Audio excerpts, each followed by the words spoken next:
आप लोग कहानी सुनेंगे? अच्छी सी?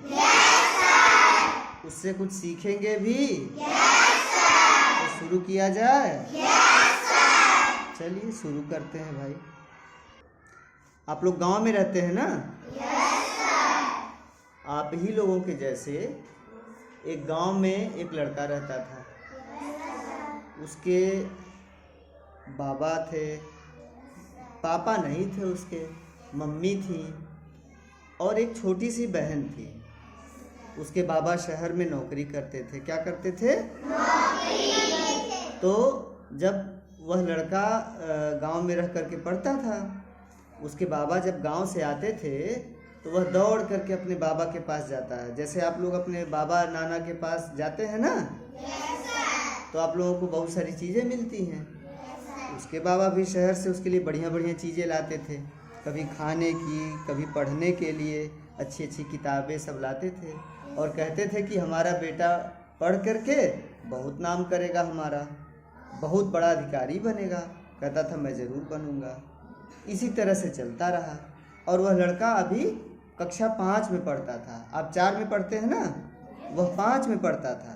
तो ऐसे ही चलता रहा। तो इस बार जब उसके बाबा गए शहर तो अचानक उनकी तबीयत खराब हुई और तबीयत खराब होने के बाद वह गुजर गए। अब जब गुजर गए तो अब उस लड़के के लिए न कोई मिठाई लाने वाला बचा, न कोई किताबें लाने वाला बचा, क्योंकि उसके पिताजी तो पहले ही नहीं थे। बाबा थे जो थोड़ा सा देख रेख करते थे, अब बाबा भी नहीं रहे। अब बेचारा क्या करे? वो लड़का पढ़ने में तो अच्छा था, सभी अध्यापक उसे जानते थे कि अच्छा बच्चा है, यदि उसे सहयोग मिले तो बहुत आगे जा सकता है। उस लड़के के 2 या 3 चाचा भी थे। तो उस लड़के ने कहा कि चाचा हमको 10 तक पढ़ा दीजिए, फिर हम अपना कहीं काम कर लेंगे और पढ़ भी लेंगे, और अगर जब तक आप हमको पढ़ाएंगे हम आपका सारा काम कर दिया करेंगे, खेती बाड़ी में सहयोग कर देंगे। लेकिन उसके चाचा लोगों ने सोचा कि अब हमारे ऊपर यह बोझ बन गया लड़का, हम इसका भरण पोषण नहीं कर पाएंगे। तो उन लोगों ने क्या किया, उस लड़के को, उसकी मम्मी को और उसकी छोटी बहन को, तीनों लोगों को जो है अपने घर से अलग कर दिया, निकाल दिया। अब इन लोगों के पास रहने के लिए केवल अपने हिस्से का छोटा सा घर था, लेकिन घर में कमाने वाला कोई नहीं था। एक बाबा थे, वह चल बसे। अब क्या किया जाए? लेकिन लड़का था बहुत हिम्मती। गांव के बच्चे मजबूत होते हैं ना, और शहर में भी परिश्रम जो करेगा, चाहे गांव का हो चाहे शहर का, मजबूत तो रहेगा ही, है ना? कैसे आप लोग उछल कूद मचाए रहते हैं, तो उछल कूद मचाने से, खेल कूद करने से खाया हुआ भोजन पचता है, और हम लोग मजबूत बनते हैं। तो अब उस लड़के के साथ क्या हुआ कि उसने सोचा कि अब हम कुछ काम करेंगे। लेकिन अब काम तो तब होगा ना जब पहले पेट में भोजन जाएगा। तो उसने अपनी अम्मा से कहा अपनी भाषा में कि अम्मा कुछ खाने को हो तो दे दो। तो उसकी अम्मा ने कहा बेटा घर में केवल चावल है थोड़ा सा, और अभी मैं पड़ोसी के यहाँ से कुछ मांग करके लाती हूँ और तुम्हें दे दूँगी, खा लेना। तो घर में बैठा रहा उसकी बहन के साथ, अपनी बहन के साथ वो बैठा रहा। उसकी माँ गई तो कुछ मांग करके थोड़ा सा ले आई। जब वो खा रहा था तो सोच रहा था कि किस तरह से अपने परिवार को आगे बढ़ाए। था तो छोटा ही, लेकिन जैसे आप छोटे हैं और आपके मम्मी पापा किसी दिक्कत में पड़ते हैं तो आप लोगों को आभास होता है ना कि मेरी मम्मी या पापा किसी समस्या में हैं। भले आप कुछ कर पाएँ या ना कर पाएँ, लेकिन आप सोचते तो हैं। तो वैसे वो भी लड़का सोच रहा था। तो उसने क्या किया कि गांव में वहीं पर छोटा मोटा काम मजदूरी का कभी कभी करने लगा। जब उसको स्कूल से छुट्टी मिलती थी, स्कूल पढ़ने रोज जाता था बेटा वो, कभी भी स्कूल से छुट्टी लेकर के काम नहीं करता था, हमेशा काम करता रहता था अपना। और मतलब अपना काम मतलब पढ़ाई का काम करता रहता था। और जब स्कूल की छुट्टी होती थी या छुट्टी के बाद जो समय बचता था उसमें यदि कोई काम कराता था तो कर देता था, उसके बदले उसे कुछ पैसे मिल जाते थे। इस तरह से वो पढ़ता रहा। और 8 में जब 3 साल पढ़ लिया, 5 के बाद 8 में उसने सबसे अच्छा नंबर पाया पूरी कक्षा में। और तो जब अच्छा नंबर पाया और थोड़ा सा बड़ा भी हो गया था, तो गांव से थोड़ा सा दूरी पर स्कूल था। जैसे आपके गांव से 2-3 किलोमीटर दूरी पर स्कूल है, वैसे कक्षा 10 तक स्कूल था, वहाँ गया पढ़ने के लिए। और अपना ऐसे मजदूरी करता रहा, किसी तरह से नमक रोटी चलती रही, थोड़ा बहुत खाते रहे लोग। और धीरे धीरे वह 10 में भी ऐसे ही पढ़ता रहा और दिमाग का तेज था, उसने पूरा स्कूल टॉप कर दिया। अब उसको जो है लोग अच्छे से जानने लगे थे, पूरे स्कूल में उसका नाम था। भले वो गरीब परिवार था, भले उसके कपड़े पुराने रहते थे तो क्या हुआ, भले उससे अच्छे लड़के दिखने में थे तो क्या हुआ, लेकिन उसकी एक क्वालिटी थी, उसके अंदर एक गुण था अच्छी तरह से पढ़ाई करने का, रोज स्कूल आने का, टीचर्स की आज्ञा मानने का, हाँ, अपने बड़ों का सम्मान करने का। इन सब के कारण वो सबका चहेता बन गया, बहुत प्यारा बन गया था। लेकिन सबके द्वारा मदद करने की एक सीमा होती है। हाँ, ये तो है, ईश्वर उसकी मदद जरूर करते हैं जो अपनी मदद खुद करता है। तो उस लड़के ने सोचा कि अब मैं क्या करूँगा, शहर जा कर के पढ़ाई करूँगा। तो उसके एक अध्यापक थे, उन्होंने कहा कि बेटा अभी शहर मत जाओ, अभी तुम छोटे हो, थोड़ा 10 से 12 तक की पढ़ाई गांव से ही कर लो। तो घर से वो जाता रहा साइकिल से पढ़ने के लिए, और फिर वहाँ से आता था शाम को। और चूँकि मेहनती था तो समय बेसमय अपना काम कर लेता था। उसकी माँ भी इधर उधर काम करके बच्चे का सहयोग करती थी। अब वह चला गया 12 में, 12 भी उसने बहुत अच्छे नंबरों से पास किया। और जब 12 के बाद अब सोचा उसने कि अब गांव में तो स्कूल है नहीं, अब शहर जाना ही पड़ेगा, या तो पढ़ाई छोड़े या तो शहर में जाके पढ़े।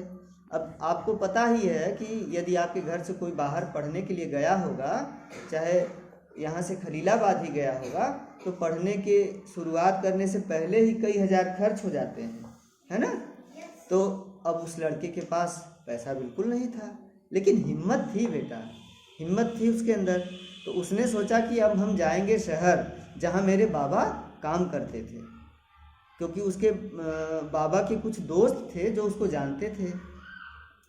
तो वहाँ गया अपने बाबा के दोस्तों से मिलने के लिए, मिला, लोग भूल गए थे, कई साल हो गया था और बच्चा छोटे से बड़ा हो गया था, है ना। जैसे आप कुछ साल में बड़े हो जाएंगे तो शरीर बदल जाएगा ना, आप पतले दुबले हैं, मोटे तगड़े हो जाएंगे, लंबे हो जाएंगे, हाँ। तो ऐसे ही वो बच्चा जो है अपना परिचय जब बताया तो लोगों ने जान लिया और उसे बैठाया, खाना पीना खिलाया और कहा बेटा कैसे आए हो, पढ़ाई लिखाई के बारे में पूछा, परिवार के बारे में पूछा। तो उसने कहा, सब कुछ बताया, जैसे बचपन से उसके साथ बीती थी घटना, उसने सब कुछ बता दिया। और कहा कि बाबा के दोस्त थे तो वो भी बाबा ही लगे। तो उसने कहा कि बाबा हमें कोई काम दिला दीजिए जिससे हम कुछ कर पाएँ। तो उसके बाबा ने कहा कि बेटा तुम क्या करोगे, या तो तुम कहीं नौकरी करो सुबह से शाम तक, और या तो फिर कोई अगर चला पाओ तो रिक्शा चला लो। तो उसने कहा कि बाबा अगर हम नौकरी करेंगे तो सुबह से रात तक कुछ कर नहीं पाएंगे, पढ़ाई हमारी बंद हो जाएगी, और हम चाहते हैं कि हम काम भी करें और पढ़ाई भी करें। तो उसके बाबा ने कहा फिर रिक्शा चला लो, और रिक्शा चलाने के बाद जब सवारी ढोने के बाद समय बचेगा तो उसमें तुम पढ़ाई कर लेना। अब वो क्या करता था कि एक दिन रिक्शा चला रहा था, रिक्शा चलाते हुए सवारी ढोते हुए जा रहा था। हफ्ते में एक दिन जा कर के घर पे खर्च रख आता था मम्मी के लिए और अपनी बहन के लिए। तो जब वह रिक्शा चलाते हुए किसी को ले जा रहा था, तो उसने कहा कि साहब क्या आप पढ़ते हैं स्कूल में? तो वो सर थे, उन्होंने कहा नहीं हम पढ़ते नहीं हैं, हम पढ़ाते हैं। तो उस लड़के ने अपनी सारी कहानी बताई। तो वो सर ने उस लड़के का एडमिशन उस स्कूल में करा दिया और इतने अच्छे थे कि उन्होंने फीस भी नहीं ली उससे। उसके बाद वो लड़का पढ़ने में तो तेज था ही, मेहनत से पढ़ाई किया उसने, और उसके कुछ दोस्त भी बन गए थे। सभी के बन जाते हैं, कैसे आपके दोस्त हैं आपकी कक्षा में या आपके गांव में, तो उसके भी कुछ दोस्त बन गए थे। तो जिन दोस्तों के पास ज़्यादा किताबें हुआ करती थी या जो खरीदने में सक्षम थे, तो अपनी किताबें खरीद लेते थे और इस लड़के का भी सहयोग कर देते थे। तो पहले साल में जब बीए पहले साल में उसने पास किया तो पहले की तरह सबसे ज़्यादा नंबर पाया। अब क्या हुआ कि लोग उसको जानने लगे और अच्छे तरीके से, और उसने सोचा कि अब रिक्शा चलाना छोड़ करके अब वह जो है ट्यूशन पढ़ाएगा। तो अब रिक्शा चलाना छोड़ दिया उसने। सुबह से शाम तक जो भी समय मिलता उसको वह ट्यूशन पढ़ाता था। उसकी जानकारी भी बढ़ती गई और इस तरह से उसने बीए पास कर लिया। जानकारी बढ़ते बढ़ते अब उसकी उम्र हो गई नौकरी की परीक्षाएं देने के लिए। जगह जगह नौकरी के लिए आवेदन करता था, जगह जगह फॉर्म भरता था किसी तरह से, उसमें भी पैसे लगते हैं। परीक्षा देते देते देते देते कई साल बीत गए। बहुत सी ऐसी जगहें थी जहाँ एक परीक्षा पास करता था तो दूसरी में फेल हो जाता था, कभी कभी निराश भी होता था। तो एक दिन की बात है, उसका एक दोस्त उसके घर आया हुआ था। तो वो जो है चूँकि शहर में अकेला ही रहता था, तो कुछ बना रहा था, खाने के लिए कुछ बना रहा था। तो तभी पोस्ट ऑफिस से एक चिट्ठी आई। तो उसके दोस्त ने कहा कि चलो हमको कुछ खिलाओ पिलाओ। तो उसने सोचा है हमारा दोस्त हमसे ऐसे तो नहीं कभी कहता है, क्योंकि जानता था कि इसके पास पैसे नहीं रहते थे। तो उसने कहा कि खिलाओ पिलाओ, कहाँ पहले खिलाओ तब बताएंगे, क्योंकि खुशी का मौका होता तो सभी लोग मिठाई मांगते हैं ना। तो उसने कहा, उसने अपना पर्स देखा, उसमें 50 रुपये थे। तो उसने कहा कि चलो भाई ठीक है हम खिलाएंगे तुम्हें, क्या खाओगे? तो किसी मिठाई का नाम बताया। तो कहा चलो ठीक है खिलाते हैं। उसके बाद जब कपड़े पहन के तैयार हो गया, कहा कि ये नहीं पूछोगे क्यों खिला रहे हो? कहा कि कुछ अच्छी खबर होगी बताओ। तो कहा जल्दी बताओ, परेशान हो रहा था। तो उसने कहा कि देखो जिस नौकरी के लिए तुमने तैयारी की थी उस परीक्षा में आज तुम पास हो गए हो। अब उसकी आंखों से खुशी के आंसू बहने लगे। उसे वह सब कुछ याद आने लगा कि किस तरह से उसकी माँ ने उसको सहयोग किया, किस तरह से उसने खुद मेहनत किया और किस तरीके से उसने अपने परिवार का भरण पोषण किया। लेकिन सबसे बड़ी बात कि वह कठिनाइयों के सामने झुका नहीं, उसने हिम्मत नहीं हारी और अंत में एक अच्छी सी नौकरी पाई। अब उसके पास घर भी हो गया और गाड़ी भी हो गई। धीरे धीरे करके उसने सब कुछ अच्छे से कर लिया। लेकिन अपने खराब समय को कभी नहीं भूलना चाहिए। ये याद रखना चाहिए कि हमने किस तरह से संघर्ष किया और कैसे हमने सफलता पाई है। उसी तरह से आप भी हैं। आपको भी घर में कोई समझाता होगा, कोई बताता होगा कि बेटा पढ़ो, तो कभी कभी आप पढ़ते होंगे, कभी कभी नहीं भी पढ़ते होंगे। तो आप सभी लोगों को चाहिए कि अपने अपने गार्जियन की बात को सुने और उनकी उम्मीद को पूरा करें। ठीक है? तो कहानी कैसी लगी आप लोगों को? तो आप लोगों ने कुछ सीखा? हाँ, आप लोग इससे सीखिए और आप लोग भी पढ़िए लिखिए, जीवन में आगे बढ़िए। ठीक है? धन्यवाद।